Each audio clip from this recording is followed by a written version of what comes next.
Hello friends, Sarah Sunstone here, bringing you the latest gaming news with Sunnyside Up. Today is December 4th, 2025.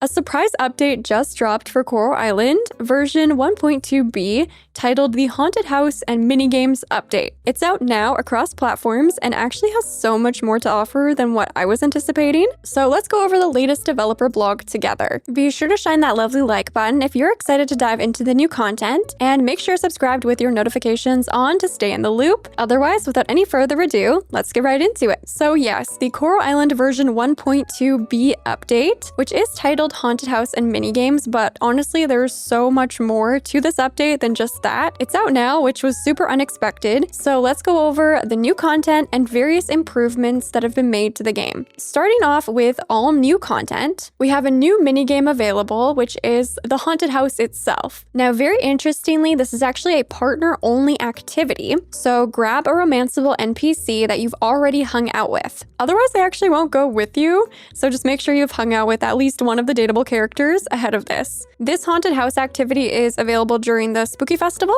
which takes place on the 28th day of fall, and the haunted house is actually in Ling's mansion, which is right behind the clinic. So they did give us a little peek at what this is going to look like, though we don't exactly know what will be involved with this minigame. Maybe it'll be sort of like an escape room with little decision points and puzzles along the way. They also showed us what it's going to look like when we actually ask a character to go to the haunted house. So when you interact with that character, you will pick that as a separate option, invite to haunted house, and presumably if you've hung out with that character before, they will accept the invitation. I am really excited to check this one out, but unfortunately I just celebrated Spooky Day at the Spooky Day Festival for Halloween, so I'm gonna have to wait until an entire in-game year has passed and I'm back to the fall season again to check this out. It seems like most of the other updates though, we won't need to be at any particular time of year to check out, which is great. The next one is the very long-awaited and highly anticipated tattoo shop. So Ricey's tattoo shop is now open,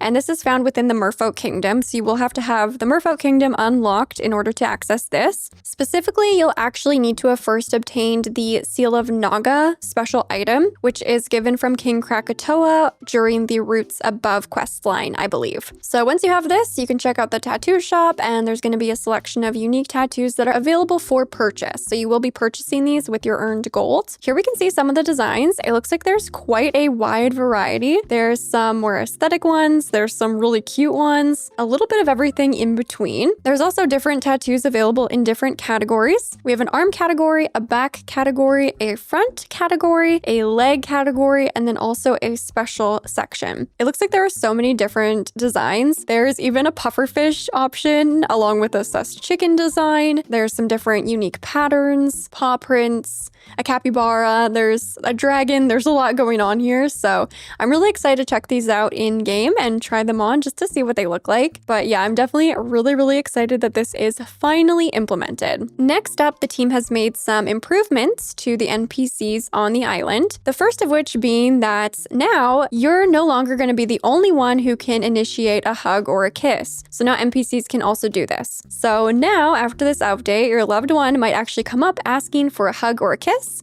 and you can decline without them getting upset. So there's no punishment and no relationship points lost if you say no. Specifically for romanceable NPCs that you're dating, they can now initiate a hug, but if you're married, your spouse can initiate a hug and a kiss. And we can get a little glimpse at what this might look like, where Yuri says, "Can we hug please? I really need it." And then the player has the option to either say, "I'd love that," or maybe later. So that is very sweet. Now, in addition to this, they've also added some new dynamic dialogue lines for many of the NPCs. Here they've shown some examples from many different characters who are making comments on your progress within the town.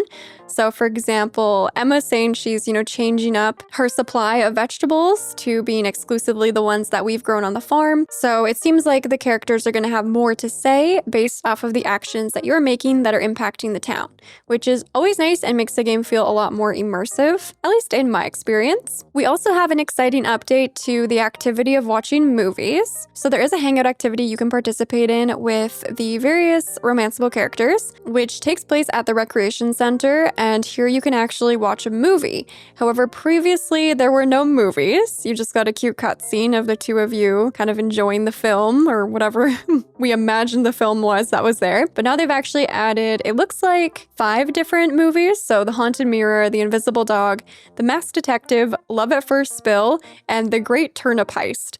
So you can pick which one you want to watch, and then once you're in the theater, you can actually watch it with whoever you chose to take on this movie date. Also in the recreation center, you'll now actually be able to play mini games at the arcade. There are a total of 4 playable mini games: Dance Dash, Mining Mania, Galaxy Invaders, and Mice Survivors. And what's more is that by playing these games, you can actually earn tickets and trade those in for prizes using the ticket machine inside. They also shared that you can play as long as you'd like because time will stop while you're playing the arcade games, and of course, all games are free to play. They also added a fun little fact that Mice Survivors was actually originally created by a 7-year-old and later remade by the Coral Island team. But its original name was Donut Survivor, and some of you might actually remember this because they shared this title, Donut Survivor, very early on in the game's Kickstarter days when minigames were added as an extra feature that was going to be included in Coral Island. So that's really fun to learn how it's connected now to the game that's called Mice Survivors. So all of these games look really fun. I can't wait to try them out,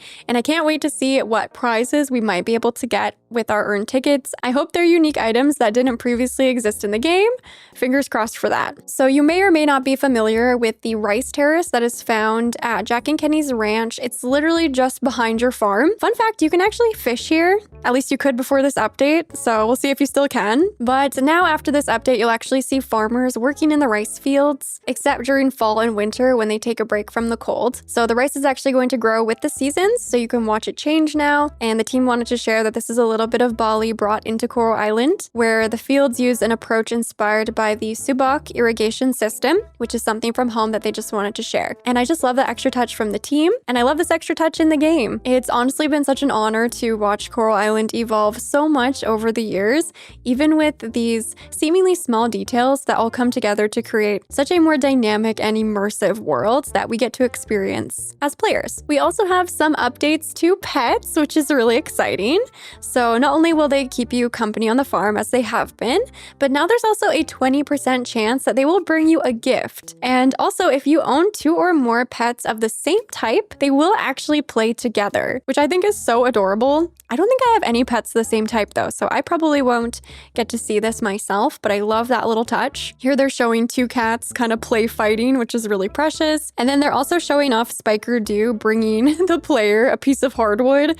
I wouldn't imagine any of these gifts would be anything like too valuable. It's probably going to be some resources or something like that. But hey, you never know. Maybe every once in a while there'll be like a really rare chance of getting something kind of valuable. That would be interesting. Now with this update, over and above the previously existing end of day recap, we're also now going to be getting an end of season recap screen. So for all of you who love the numbers, love the data, love to see how you've done over the course of the season, you are going to get a ton of insights on the final day of each season. So this will include total items shipped, total coins earned, your most shipped product, your most expensive product, and your best day of the season. For myself, I just look at this as like a fun fact, but I don't really hold too much stake in it. Honestly, this next update might be one of my personal favorites because I love finding little hidden secrets and clues around the island. It is honestly one of my favorite things to do because I feel like it really adds to the lore building of the world. So they've actually added some new fun points of interest around the island. So as you play, you can hover your mouse over different spots, and if there's a magnifying glass, that means there's extra info to discover, so you can interact with that and see what it is. There's already lots of these on the island, in case you didn't know, that you can find, but now there's even more. They did tease a few little examples, but the rest will be up to us to discover. Now there's actually even more new clothing options available, both at White Flamingo, which is the clothing store on land,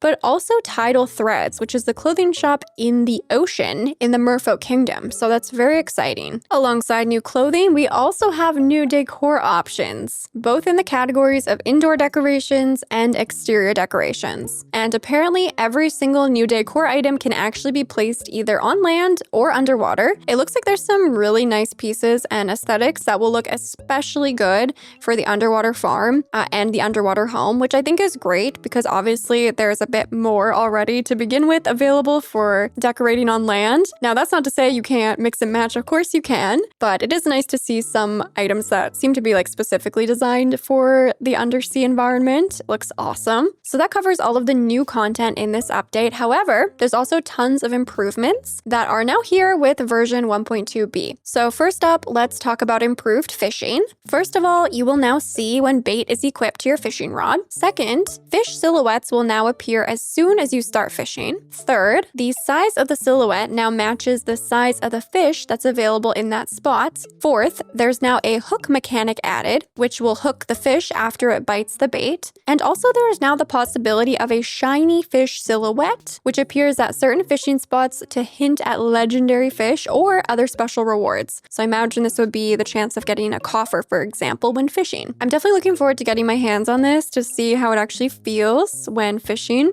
in relation to, how it was designed previously. Another thing I'm very, very eager to get my hands on is the improved combat system. So they've outlined that this involves combat animations and systems that are now smoother and better balanced, along with the addition of hit feedback for more tactile and responsive combat. Apparently, it feels much nicer to play. I am cautiously optimistic. I do think that combat is probably one of the weakest parts of Coral Island as a whole. So I really hope that I like these improvements. We'll have to wait and see. They've also improved a bunch of different user interfaces. So this includes the museum donation UI, which now includes a donate all button that you can see here. And this essentially will just donate everything in your backpack that, is eligible for donation. They've also updated the general store user interface, which has been revamped with new visual effects and updated visuals for when you're gaining or spending money. What might seem like a small update, I'm actually really excited about because now fruit tree and fruit plants will now show when they're actually going to be ready to harvest. So previously you could only do this for crops where you click and hold over top of the crop to see, how many days left before harvest. It was never implemented for fruit trees and fruit plants, and now it is, so that is perfect. And another seemingly minor update that is actually incredibly helpful and very much appreciated is that now there will be new icons for donated, Sessiogen, and mural items that are now visible in your inventory and shipping bin. So super helpful for knowing what to keep so you don't sell it by mistake. Previously, these icons would not display for items when you were specifically interacting with the shipping bin. So if you wanted to double check something, you had to basically back out of the process of selling, go check elsewhere in a different screen, and then come back to it to decide what you could and couldn't sell and remember which things you could and couldn't sell. So now it'll show you if you've already offered it to either the goddess or for the guardian mural, if you've already donated it to the museum, and if you've shipped it before, so if you've sold it. The team has also made some improvements to ranching. And now, to be honest, I don't know if I'm dreaming or not, but apparently the animals actually behave better now, so they're not going to be stacking on top of each other. I don't know if that really means that they're gonna no longer clip together and literally walk through each other. That's been something that's just happened since the dawn of Coral Island, and I've always wondered, when are the cows gonna stop walking through each other? And I honestly thought they just decided to leave it that way forever. But it seems like they actually gave them hitboxes so they'll walk around each other, as they probably should. While this is seemingly a very minor feature, as someone who's played this game from the very beginning, I could not be more relieved if this is actually true and well implemented. Now, apparently you can also place hay into the feeder box from just one spot instead of, having to run around to do so. And they kind of showed an example of that here. So you can just add all the feed by standing in one spot. You don't have to run along it and place each piece, very precisely. They've also made some improvements to the process of collecting solar orbs. So now if there's something covering the solar orb, it'll actually light up green so you can spot it just in case it's being blocked by something. So that's really helpful. They've also improved NPC sleeping. So NPCs now sleep with their blankets pulled up, not just, on the bed on top of all the sheets. They shared that now it looks more natural, less uncanny at night. And if you're trying to talk to them when they're asleep, now you're going to see a little message explaining why they're not responding. So here they have some examples of what that looks like. Alice is asleep right now and Emma's fast asleep. Let's not wake them. They've also improved the way lamps light up at night and the tourist boat experience. So on the 1st and the 15th of each season, you're going to get a notification at 10 a.m. when the tourist boat arrives on Coral Island. So if you head to the pier between 10 a.m. and 12 p.m., you'll actually see the tourists getting off the boat, and you can collect gifts from the tourist box. Honestly, this is so exciting to finally realize what this mystery surprise box bin is for, like the lore behind it and the purpose. This is something I've given as a tip in many of my videos, is to just go check the basket, and if you interact with it, sometimes you can get a cool gift. But I feel like we never really knew like why that was happening. We could have speculated, but it was never confirmed by the team. So it does seem like now on the 1st and the 15th of each season, as the tourists get off the boat, some of them will put little gifts in the basket for us, and then this is when you'll be able to check it and, see what they left you, which I just love. It's so fun. It's a surprise, and it actually has a reason, a purpose behind it. It's not just like a random self-filling basket. So very cool. Love that. They've also made some improvements to multiplayer. So if you have coupled up with another player, you can now actually move your baby between either house via the mayor's office. So to do this, you'll have to go to the mayor's office, which is at the community center. And once you interact with the desk there, it's the same spot where you would like update your name or your farm name or your pet name. But instead you will click move babies, and then you can reassign which baby is in which house if you want to do that. Just for multiplayer in general, it now allows for each player to adopt up to 3 pets. Now look at this. Look at this. This is a menagerie. You need to play in multiplayer just so y'all can have this many pets on your farm. This is incredible. This is absolutely incredible. I love the idea, actually, it's just coming to me right now, of turning your farm into an animal sanctuary and designing it specifically for that purpose. I think that'd be so precious. So absolutely love that. The other really nice update for multiplayer is that the house exterior is now set locally per player. So each player can have their own preferred house aesthetics. You guys don't have to agree on the same style. You can pick whichever exterior you would like to see, and you'll see that one when you're playing. Other players will see whichever one they've selected on their end of the gameplay. So that's really excellent too. They've also made some improvements to the colorblind mode setting, which if you didn't know, that is actually available in the game. But they've improved this here with an actual preview of what each selection will look like, so you can get an idea of it before committing to that selection. Finally, they've also included the full changelog here at the bottom of the developer blog. I'll have this linked in the description for your reference if you want to read through everything. We've essentially covered everything here already today. There's a couple other extra additions, like they've added a new heart meter color. They've also re-enabled torn pages, so you can now find them through various activities, which is interesting because I believe that was not the case before. I believe it was just through tilling spots in the soil previously. So interested to get my hands back on the torn pages system. Those will be readable in the journal. The only other updates that weren't mentioned above are some updated visual effects for farming, wood cutting animations, trash cleaning effects, and also the clover spots. They've also added a toggle for kibble at the diving pier. Not exactly sure what that means. I hope it's not to toggle kibble off, because we love kibble, but I'll have to go see what that is once I get in the game. And they've also added some various visual effects, sound effects, and quality of life changes that we will probably just discover as we play through the game. There's also a list of bug fixes here, so if there was something that you personally were experiencing and encountering, you could check this to see if it's been addressed.